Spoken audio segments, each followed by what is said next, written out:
think we were around there last time. This is like a Samwise Gamgee moment. If I take one more step, it'll be the farthest from home I've ever been. That's basically where we're at now in the dungeon. That's exciting.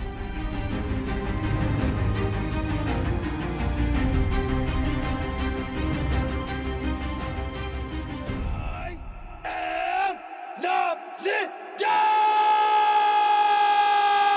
Hey everyone, how's it going? Noxiddar here, and welcome to the next reaction in Delicious in Dungeon, episode 20. It really feels like we're getting into the countdown now, as we approach something. The Mad Mage deeper into the dungeon, trying to thwart the awful fate that Fallon has endured up to this point. I'm not really sure where we're headed, but I know where we're going, and we're going into this reaction. Let's get it. That was so bad. Pick up the pace! Tell that to the others. Hey now, don't push. I remember this hall. This is where we fought the Red Dragon. It's interesting that it's all covered in snow now. It's covered in fire the first time. This was thought to be the deepest part of the dungeon for a while, but recently someone found a door around here that seems to lead farther in. There were patterns engraved on it, so it was thought to open with magic. The Island Lord asked us to come copy the patterns for him, but then... You ran into the Red Dragon and eventually had to retreat. Oh. I think we were around there last time. This is like a Samwise Gamgee moment. If I take one more step, it'll be the farthest from home I've ever been. That's basically where we're at now in the dungeon. That's exciting. It's been ransacked. Oh no! Heck yeah! I found my sleeping bag! Thank God, my underwear survived. Oh, thank God. Let's find a place where we can rest for a bit. Gives me time to sort my things. Marcille, come here. Oh, you found fish! Is there a way for us to cut out this uncovered part right here? I could maybe do it with a magic circle. That's right. Do you want to give it a try? I can teach you how to draw one if you do. How's your mana sickness been lately? I haven't been staggering as much. The hallucinations have gotten a lot worse, though. Yeah, we won't mention that part. And that completes the circle. How are you feeling? A bit tired, honestly. Well, let me activate it then. All you've got to do is imagine water filling these symbols and... What's this? The floor's moving. Oh, A monster! another golem? It's an ice golem. Oh. Above you! Look out! Ooh. Hey, how do I kill this big snowman? We're gonna have to destroy its core! Core? Where would that even... Nice reflexes. Well, where is it? Give me a sec! Is that it? No, that's a fish. Hey! Try to distract the enemy to buy me time! Still need to find the core! How do I know he's not lying? This better not be a trick or something.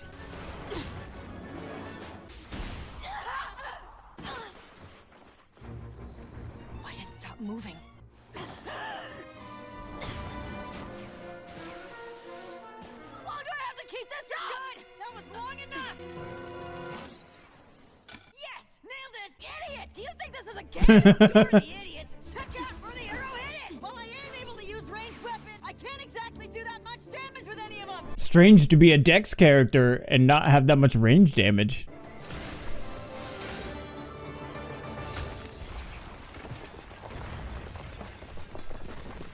Yeah, not bad. It looks like I'm the only one in the group who's agile enough to take on an enemy that big.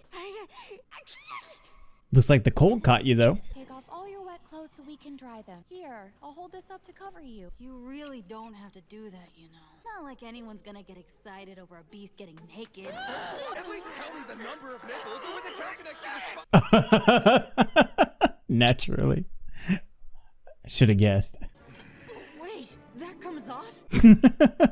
Lightly boil the shapeshifter meat and remove any scum that forms. Beat some harpy eggs and add that mixture to the broth along with all the other ingredients. Does that color yellow and amber and stuff? Oh my gosh. Place the cups into the pan with ice golem fragments and put over a fire.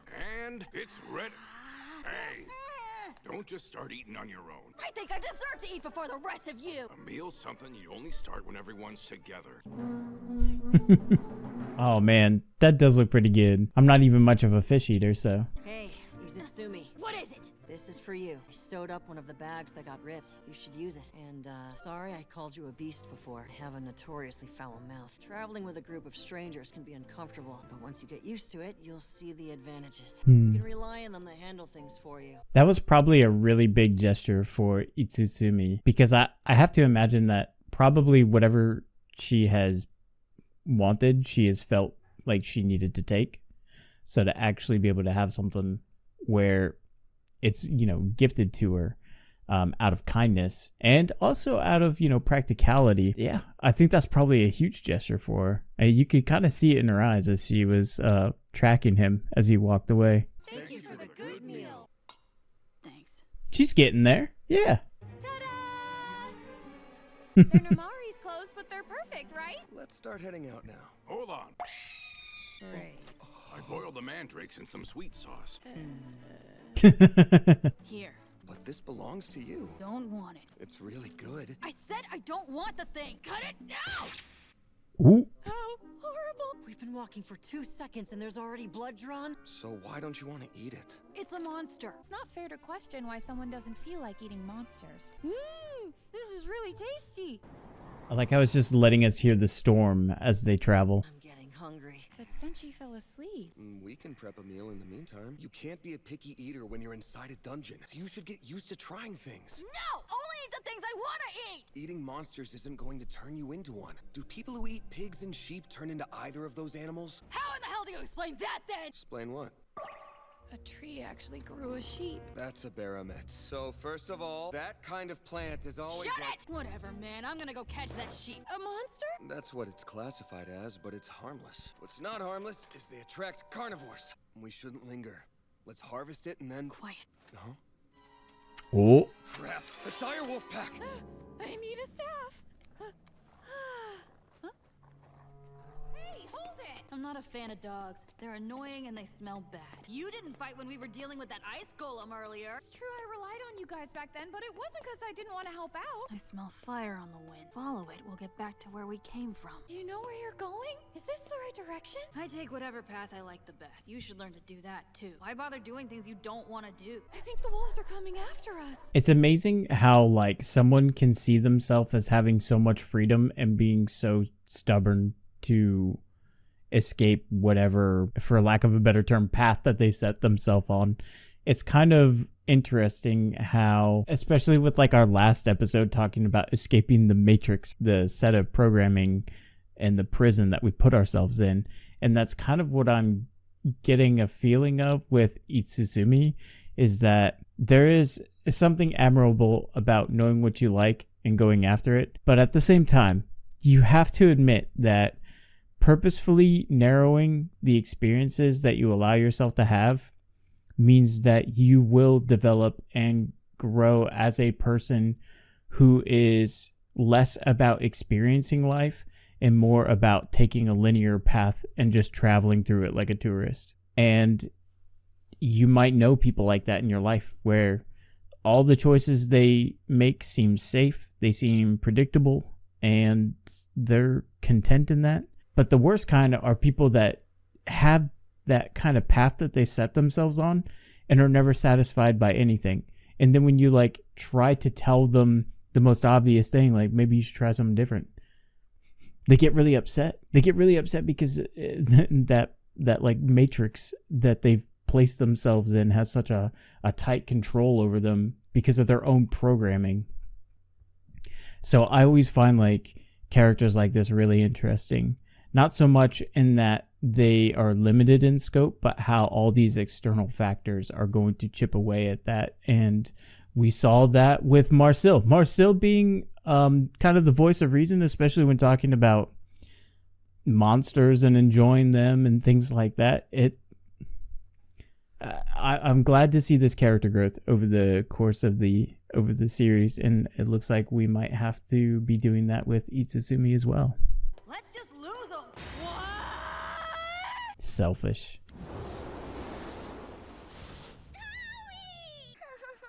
Hey, get back here, Asebi. You made Tade shovel snow for you, didn't you? Nope. Don't lie to me. She fell off the training hall roof because of that. Unlike you, Tade is incredibly clumsy. So don't shove jobs you don't like onto her. Show some gratitude for us taking you in. Why'd you do something I never asked you for? What was it that Tade said to me back then? It doesn't matter. I messed up. The blast changed the wind's direction, so I missed this one. Gonna learn today. Close your eyes.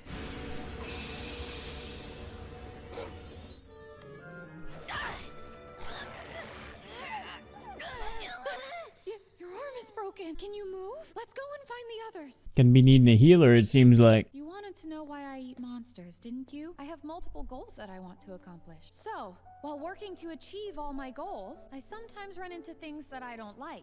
Something bothersome, or tiring, or having to eat something I really don't want to. None of those things are bad on their own. If I continued avoiding them, I'd keep getting further and further away from my path. Exactly like we're doing in this cave. I'm curious, why did you decide to come along with us? You told me I needed to find that mad whatever guy to even have a chance to break this curse. Follow me! And that means we probably won't be able to take the easy path there. A few years back, I spent a long time really doing a lot of inner soul searching. I left my job and just lived off of my savings for a year as a hermit in a cabin. It was awesome, by the way. Speaking of breaking free of like the cycle and escaping the matrix, right? The everyday routine of wake up, go to work, come back tired, sleep, and repeat.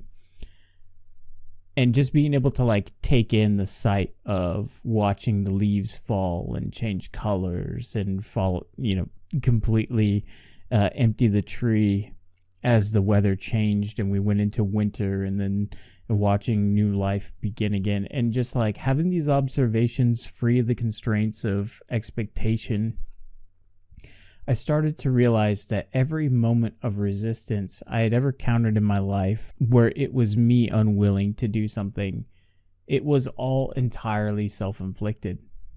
I can say that because there was this thing that I didn't want to do, that it was the thing that was getting in the way of my enjoyment, but no, really, it was me. And maybe this is like part of the path that everybody walks as they get older, is learning to break down those resistance barriers. To lesser and greater extents, people are going to experience this. Maybe for some people, it's just finally learning to like spinach and peas and green vegetables as they become an adult, and being able to appreciate them more when they couldn't stomach them as a kid or something like that. But it could also be like, really great hurdles where you look back and you think, every time that I turn down going out with friends to do something, that I was really denying myself furthering and fostering of a friendship. One of the things I learned is that in Japan, I was constantly invited out to the different like eating and drinking parties that the teachers would have, and they had them fairly often. I worked at 5 different schools, so I was constantly getting invitations. There was one school, the place that they went to, it was really far away from where I lived, and I wasn't comfortable driving there, so I turned them down because I'd never been there and I'd never gone that far outside of the city. And they never invited me again. And I had learned in that moment that resistance had basically closed off a whole path, and I was never invited by that school again. I don't know if it's because they found it offensive or they just thought empathetic towards me finding hardship and difficulty in getting to some of these places. I don't know. This goes hand in hand with what I just said. Like, it's really going to be interesting to watch how these experiences chip away at her. Now, granted, I didn't have a dire wolf bite my arm before I started to figure out that I needed to change my ways. Mine was more like years-long crippling depression and feeling isolated and alone in a foreign country where I couldn't have actual conversations with people without talking about the weather. Damn. Izutsumi, Marcille, you're both okay. You guys are okay too, right? Not really, but at least we're all in one piece. We have Laios' intimidation. Oh no. That most of the wolves went after you, Marcille. I think her arm is broken. Would you be able to help me out while I'm casting a healing spell on it, Laios?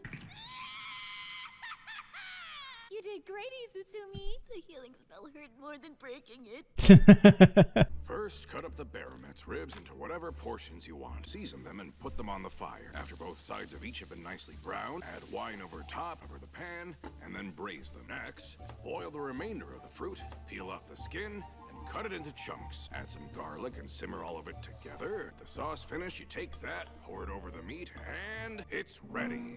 Ooh. I like those contrasting warm and cool colors right there. This is so good. I didn't know something this delicious could exist. That reminds me. Audie just wants to be as accommodating as she can to everyone.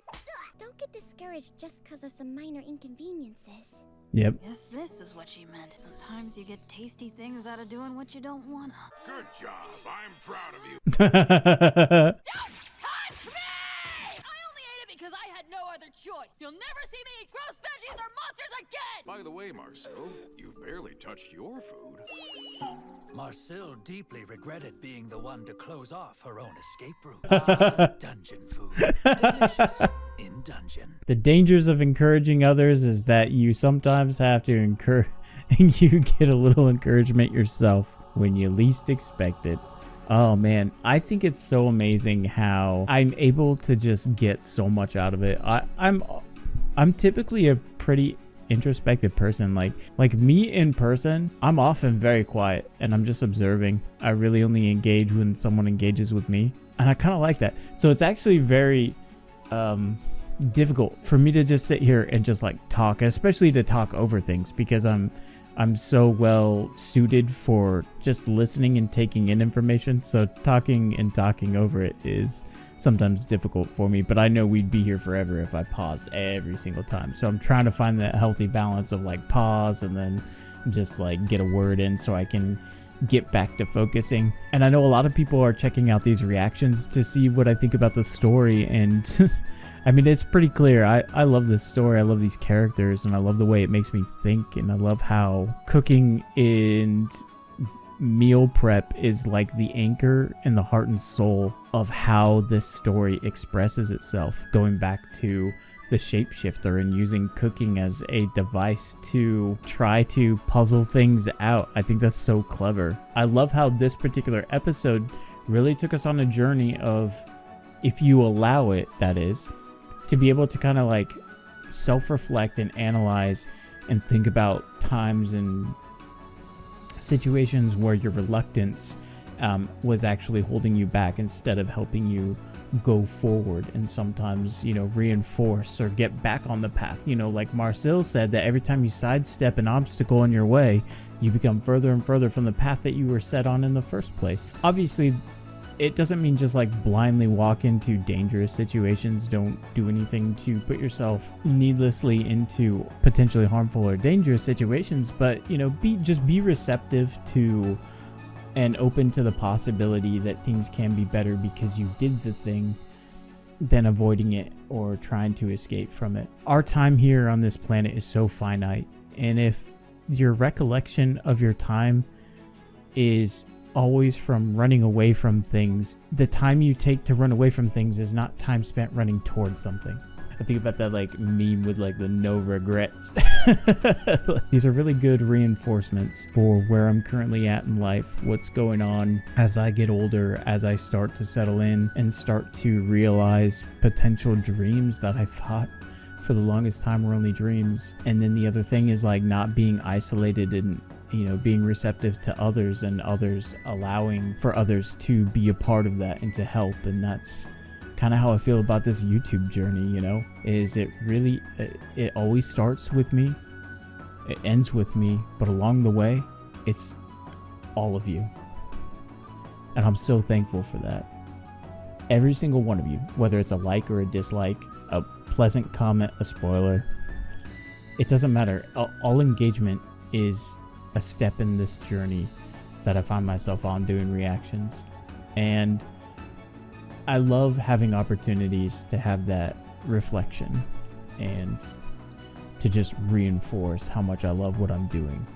And that's how much I love this show. We only have 4 more episodes left. That's kind of sad. But now I'm starting to understand how some of you all feel that are especially patiently waiting for season 2 and things like that. But with that being said, I'll see you in the next one. This is Noxiddar out. We'll see ya.